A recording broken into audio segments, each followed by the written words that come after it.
Another video. और क्या आप लोगों ने कभी सोचा है कि हम लोग इलेक्ट्रिसिटी भी ज़्यादा यूज़ करें और बिल भी हमारा ज़ीरो आए? और वैसे भी जब इस ज़माने में जब इतनी महंगाई बढ़ रही है और इलेक्ट्रिसिटी बिल्स जो हैं वो हर दिन बढ़ते जा रहे हैं, तो इस सब का एक सोल्यूशन बचता है और वो है सोलर। तो इस वीडियो में मैं आपको बताने वाला हूँ कि solar business point of view से कैसा है, इन्वेस्टमेंट पॉइंट ऑफ व्यू से कैसा है और किन लोगों के लिए ये फायदेमंद है। जो वीडियो के एंड तक आप लोगों ने साथ रहना है ताकि आप लोग कोई भी पॉइंट मिस ना करें और सब्सक्राइब करना मत भूलिएगा ताकि मैं इस तरह की और वीडियोस बना सकूं।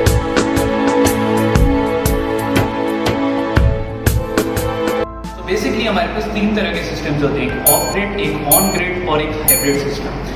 अच्छा, हमने जो पर्सनली जो हमने सिस्टम लगाया है वो कहलाता है ऑन ग्रिड सिस्टम, या फिर आप उसको कह सकते हैं नेट मीटर सिस्टम कहलाते हैं। नेट मीटर सिस्टम की वर्किंग जो होती है वो कुछ इस तरीके से होती है। नेट मीटर होता है, टू फेज मीटर होता है, मतलब कि बिजली आ भी रही होती है और बिजली बावड़ा को वापस जा भी रही होती है जो कि आप बेच रहे होते हैं। अच्छा, जो सोलर से जो बिजली प्रोड्यूस होती है वो जाती है आपके इन्वर्टर में जाती है, और इन्वर्टर से जो स्पेयर जो आपकी बिजली जो बच जाती है वो चली जाती है नेट मीटर में चली जाती है, यानी बावड़ा के पास चली जाती है। रात के टाइम जब सोलर बंद हो जाता है और आपको अब बिजली की ज़रूरत होती है, तो वो जो आपके नेट मीटर में जो स्पेयर जो बिजली गई होती है वो बिजली आप रात के टाइम यूज़ कर सकते हैं। फॉर एग्जांपल एक मैं एग्जांपल देते चलूँ, अगर आपने 50 यूनिट बनाए हैं दिन के टाइम में और अगर आप दिन में उसको यूज़ कर लेते, 30 यूनिट आप यूज़ कर लेते, तो आपके जो 20 यूनिट जो बच जाएंगे वो चले जाएंगे नेट मीटर में। और रात के टाइम जब आपने यूज़ करनी होगी बिजली तो आपको नेट मीटर के थ्रू वापडा जो है वो आपको 20 यूनिट दे देगा यूज़ करने के लिए। तो एट द एंड आपके पास सेविंग होगी और आपका बिजली का बिल बचेगा, ज़रूर बचेगा। तो अगर मैं बात करूँ नेट मीटर सिस्टम के बारे में बात करूँ तो आपको 90 रुपये पर वॉट के हिसाब से मिल रहा है। अभी शायद हो सकता है कि ये 100 से 110 के दरमियान वेरी कर रहा हो। तो 10 किलो वॉट का आपको सिस्टम जो है तकरीबन पड़ता है कोई 12 से 13 लाख तक का पड़ता है नेट मीटर वाला सिस्टम। और मैं इसमें प्रेफर ये करूँगा, अगर आप मेरे पर्सनल यूजेज के मुताबिक पूछें, सबकी पर्सनल यूजेज जो होती है वो वेरी करती है, लेकिन मेरी यूजेज के मुताबिक क्योंकि मेरे पास बच नहीं रहे होते, मेरी इतनी ज़्यादा यूजेज नहीं होती, तो I would prefer net metre वाला सिस्टम बजाय उसके कि मैं हाइब्रिड वाले सिस्टम में जाऊँ। हाँ ज़रूर उसमें ये होगा, मेरा बैकअप ज़रूर होगा, मैं वाटर से ला ताल्लुक हो जाऊँगा, लेकिन मुझे बैटरी के लिए मुझे मेंटेनेंस कॉस्ट उसकी 2 से 3 साल बाद उसकी पे करनी पड़ेगी। तो उस लिहाज से मैं प्रेफर करूँगा नेट मीटर सिस्टम। तो हाइब्रिड सिस्टम होता है, हाइब्रिड सिस्टम में आपके पास बैटरीज होती हैं और बैटरीज की अगर आप कहें तो उसका एक एडवांटेज ये होता है कि आपके पास एक बैकअप होता है। और वापडा के आप वापडा से ला ताल्लुक हो जाता है, आपको नहीं फर्क पड़ता वापडा से लोड शेडिंग हो कि नहीं हो। लेकिन अगर मैं इसकी डिसएडवांटेज की तरफ जाऊँ तो इसकी डिसएडवांटेज ये कि इसका साइज काफ़ी ज़्यादा होता है, जगह काफ़ी घेरती है। दूसरा, हर 2 से 3 साल बाद इसकी एक लाइफ होती है, उसके बाद आपने जो बैटरी होता है उसको चेंज करना होता है, जो कि तकरीबन 2 से 3 लाख तक की कॉस्ट करती है। और अगर आप ये पूरा सिस्टम की बात करें तो hybrid system net metre system से काफ़ी ज़्यादा एक्सपेंसिव पड़ता है। और अगर यही मैं चले जाऊँ 2010-9 वाले टाइम पे चले जाऊँ, देखिए आपको system hybrid system 20 to 40 lakh तक का पड़ता है।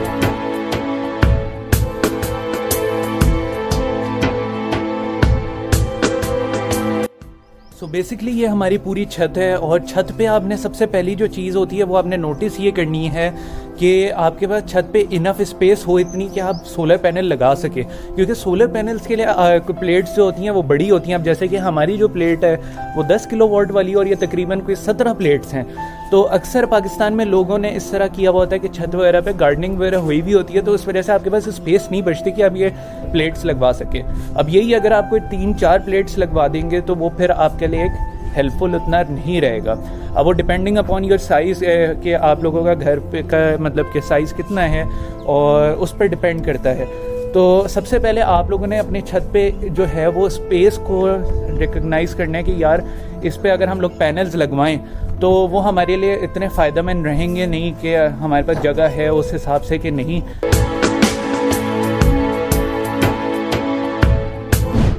अच्छा, अगर मैं सोलर की सफाई के बारे में अगर मैं बात करते चलूँ तो इसकी सफाई जो है हम लोगों ने ख़ास तौर पे इस पर ध्यान रखना है, क्योंकि अगर इस पर डस्ट आ जाती है तो इसकी प्रोडक्शन कम हो सकती है।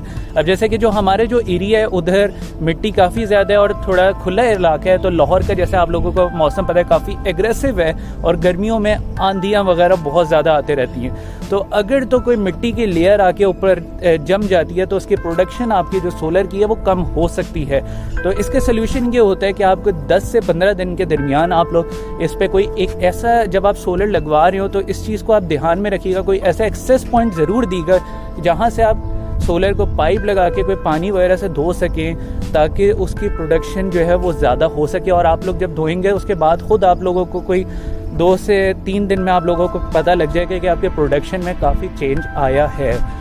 तो इस चीज़ को आप लोगों ने ख़ास तौर पे ध्यान रखना है, क्योंकि मिट्टी के लेयर जो है ना आपकी प्रोडक्शन कम कर सकती है। अच्छा, तो आप लोग देख सकते हैं इसका हम लोगों ने एक्सेस पॉइंट क्या दिया हुआ है, और ये मैं तकरीबन कितनी हाइट पे आके खड़ा हुआ हूँ, और यहाँ से आप देख सकते हैं थोड़ा ख़तरनाक सा व्यू तो ज़रूर है, लेकिन आप लोगों के लिए करना पड़ता है। और आप लोग फिर भी अगर सब्सक्राइब ना करें, बुरा लगता है भाई, आप लोग भी जानते हो।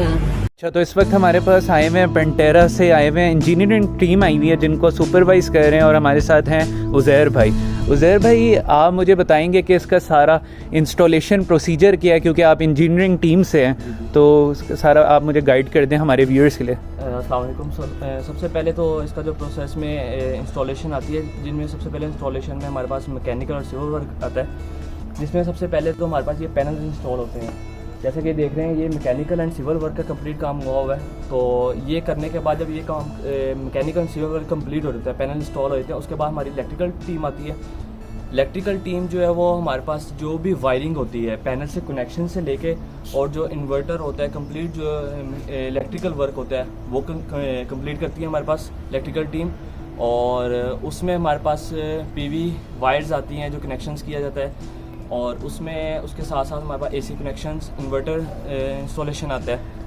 और वो कंप्लीट करने के बाद ये हम इंस्टॉलेशन कंप्लीट हो जाती है, जिसके बाद हम इसकी लिमिट लगाते हैं, जो कि प्रोडक्शन के लिए हम इसमें जब तक नेट मीटर, क्योंकि ये सिस्टम हमारा ऑन ग्रिड सिस्टम है जी जी, तो इसमें हमारे पास इसकी हम लिमिट लगाते हैं 5 to 10%। ये 15 किलोवाट का हमारे पास इस टाइम गुडबी का इन्वर्टर है, और हमारे पास जो पीवी है वो 10 किलोवाट की है। तो हम इसमें इन्वर्टर के मुताबिक इस पर हम 8% जो है वो हम इस पर लिमिट लगाएंगे, जो हमारे पास डेली का यूजेज है वो कंट्रोल हो। अगर इसमें एक्सेस अमाउंट पे हम लिमिट लगाते हैं तो वो हमारे पास जो है वो हमारे पास एक्स्ट्रा जो यूनिट्स बनेंगे, वो अभी नेट मीटर इंस्टॉल नहीं हुआ, उसकी वजह से ये हमारे पास मीटर में जाएंगे, जिसकी वजह से वो मीटर हमारे पास रिवर्स मीटर यूनिट्स ऐड करता रहेगा। इसमें जो हम इसमें लिमिट लगाते हैं वो तो जो आपका डेली का कम्प्लीटली यूजेज होता है 24 आवर्स जो यूज़ हो रहा होता है। जैसे कि आपका यूपीएस होता है, आपका उसमें आपका फ्रिज आती है, फ़ैन लाइट्स वगैरह, उसके मुताबिक हम 8% इसके नेट मीटर इंस्टॉल होने के बाद इसकी लिमिट हम 100% कर देते हैं। और क्योंकि 10 किलोवाट की जो टोटली प्रोडक्शन है पर डे की, वो हमारे पास पर डे जो यूनिट्स हमारे पास प्रोड्यूस होते हैं वो हमारे पास 45 to 50 units per day production हो रही होती है। अच्छा, वैसे तो हर बंदे की यूजेज पे डिपेंड करता है कि उसकी यूजेज क्या है, लेकिन उस हिसाब से आप क्या प्रेफर करते हैं, ऑन ग्रिड सिस्टम या ऑफ ग्रिड? आपकी क्या प्रेफरेंस है, अगर आप अपने ओपिनियन दें? मेरे ओपिनियन के मुताबिक तो बेस्ट यही है कि ऑन ग्रिड सिस्टम, मैं इसको लाइक करता हूँ ऑन ग्रिड सिस्टम को। और इसमें एक अच्छा कि नेट मीटर में आपके जो यूनिट्स प्रोड्यूस हो रहे थे वो आपके पास सेफ रहते हैं। तो अगर आपने बिल्कुल रिड्यूस करना है तो ऑन ग्रिड सिस्टम तो बेस्ट है मेरे ओपिनियन के मुताबिक। बाकी ऑफ ग्रिड जो है वो तो आपका पर डे में ही यूज़ हो रहा होता है जब सनलाइट होती है, मगर जो हाइब्रिड सिस्टम है उसमें आपके पास नेट मीटर तो होता है, और उसमें जो आपके पास जब लाइट भी जाती है वो आपके पास बैकअप होता है, तो उसमें बैटरीज इंस्टॉल होती हैं। अगर आप कॉस्ट के मुताबिक जाएँ तो बेस्ट जो ओपिनियन मेरा है वो ऑन ग्रिड सिस्टम है। ठीक है, कल जो है यहाँ बोरिंग वगैरह हुई है, तो उज़ैर भाई इसका क्या प्रोसीजर वगैरह था और इसकी क्या वजह क्या थी कि जो हमने यहाँ बोरिंग की है? हमारे पास 2 बोर होते हैं, एक एसी अर्थिंग के लिए और एक डीसी अर्थिंग के लिए। और इसमें एक हम जो कॉपर वायर के साथ एक डायरेक्ट जो है वो लाइटिंग अरेस्टर कनेक्ट करते हैं। अगर आपके पास थंडरस्टॉर्म आता है तो उसमें वो ग्राउंड कर देता है उसको, और उसमें जो हमारे पैनल्स इंस्टॉल होते हैं तो उसको इफेक्ट नहीं होता। और सेकेंडली जो है वो हमारे पास जो है वो AC अर्थिंग के लिए हमारे पास जो वो प्लेट्स के कनेक्शंस के साथ और जो हमारे पास इन्वर्टर के अंदर कोई अर्थ अगर आ रहा होता है तो उसको ग्राउंड करने के लिए हमें ये 2 बोर्ड जो वो दिए हैं। तो ये अभी इस वक्त हमारे इन्वर्टर जो है वो इंस्टॉल हो चुका है इधर। और अच्छा, इसमें ये रेड और येलो लाइट्स कौन सी आ रही हैं? अच्छा, जो ये फर्स्ट लाइट है येलो वाली लाइट, जी जी, ये हमारे पास वुडबी का 15 किलोवाट का इन्वर्टर। सही है। तो इसमें जो येलो लाइट है ये हमारे पास वाईफाई लाइट है। सही है। वाईफाई कनेक्ट होगा। ठीक है। जो येलो लाइट है ये हमारे पास ऑरेंज लाइट जो ये हमारे पास ब्लिंक होना स्टेबल हो जाएगी। ठीक है। बंद हो जाएगी। ठीक है। सही है। और ये रेड लाइट अभी हमारे पास हमने सिस्टम के पास 3 फेज सप्लाई की ऑन नहीं की। ठीक है। वैसे इसमें 3 फेज का इशू है क्योंकि हमारा सिस्टम जो है 3 फेज पे चलता है। बस सही है। तो उसकी वजह से ये रेड लाइट है। जिस तरह ये सिस्टम अभी 3 फेज से सप्लाई ऑन करेंगे यहाँ से ब्रेकर से तो ये सारी हमारी जो लाइट खत्म हो जाएगी और ये ग्रीन लाइट हो जाएगी। अच्छा, मैं व्यूअर्स को ये भी बताता चलूँ कि ये सारा वाईफाई पे आपका ओरिएंटेड प्रोग्राम है सारा। आपको मोबाइल ऐप पे सारा शो हो जाएगा कि आपकी अभी जो बिजली जो है वो कितनी प्रोड्यूस हो रही है सारा। अच्छा, और ये जो सारे ब्रेकर्स वगैरह हैं ये क्या हैं? सबसे पहले तो ये हमें इसकी यहाँ से 3 फेज कनेक्शन लिए गए जो कि हमारे पास 3 फेज ब्रेकर है जो ये इन्वर्टर को 3 फेज की सप्लाई प्रोवाइड कर रहा है। जी जी। और उसके साथ ही हमारे पास ये फ्यूज़ है, DC फ्यूज़ इसको कहते हैं। ठीक है। जो हमारे पास DC की प्रोडक्शन आ रही है ऊपर सोलर पैनल से वो हमारे प्रोटेक्शन के लिए हमने DC फ्यूज़ लगाए हैं जिससे ये इन्वर्टर को आगे प्रोवाइड करें। इसमें SPD है। सही है। इसमें SPD जो है वो सर्च प्रोटेक्शन डिवाइस होती है। अगर आपके 3 फेज का कोई सर्च जाता है तो ये इसमें प्रोटेक्ट करती है और इसको यहाँ पे आगे जो सप्लाई है 3 फेज की वो आगे पास होने देती है। अच्छा, अगर मैं अपने कंक्लूजन पे पहुंचूं तो कंक्लूजन पे ये इन्वेस्टमेंट के लिए एक अच्छी चीज़ है। उसकी वजह ये कि अब जैसे दौर आगे जाता जा रहा है तो आपको खुद पता है पाकिस्तान में स्पेशली जो इलेक्ट्रिसिटी प्राइसेस हैं वो बढ़ते जा रही हैं। तो एक तो आप ना सिर्फ सेविंग कर रहे हैं, तकरीबन 4 से 5 साल में आप अपने ROI पे पहुंच जाएंगे, आपकी इन्वेस्टमेंट जो है रिटर्न हो जाएगी। चलें आप ROI को तो छोड़ ही दें, लेकिन अगर मैं बात करूँ ना आपको मेंटली कितना सुकून होगा वो बात अलग है क्योंकि आप खुल के बिजली इस्तेमाल कर रहे हैं, आपको टेंशन नहीं है कि यार मेरी बिजली जो है वो अब मुझे उसकी प्राइस बढ़े कम हो, मुझे उससे कोई फ़र्क नहीं पड़ता। लेकिन अगर मैं बात करूँ ये सोलर के हवाले से तो ये शॉप्स वगैरह के लिहाज से मैं नहीं समझता कि ये सही होगा। उसकी वजह ये शॉप्स की अगर आप छत पे जाएं तो उस पर ना इतनी जगह होती है कि आप इतने ज़्यादा पैनल्स लगा सकें, और अगर आप इतने ज़्यादा पैनल ना लगाएं तो उससे ये होगा थोड़े पैनल्स पर आपके प्रोडक्शन इतनी ज़्यादा नहीं होगी और इवेंचुअली आपको जो होगा वो वापडा वाला बिल पे करना पड़ेगा, आपके पास बिलिंग आएगी।